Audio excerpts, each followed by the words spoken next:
প্রযুক্তি ও তারুণ্যের উদ্যোগে নতুন বাংলাদেশ গড়ে তোলার আহ্বান জানিয়েছেন ডাক টেলিযোগাযোগ মন্ত্রী ফকির মাহবুব আনাম।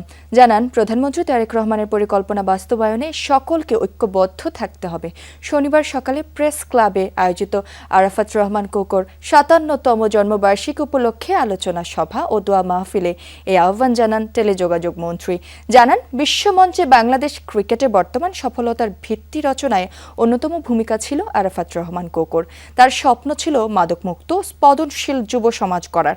তাই তার আদর্শ ও স্বপ্ন ধারণ করে খেলাধুলার মধ্য দিয়ে তাকে অমর করে রাখার আহ্বানও জানান তিনি।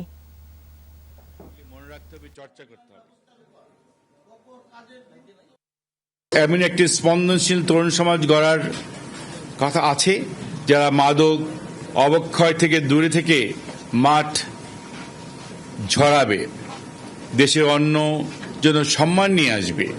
আজকে আমাদের সময় এসছে মাননীয় প্রধানমন্ত্রী তারেক রহমান নেতৃত্বে এমনই একটি বাংলাদেশ গড়ার,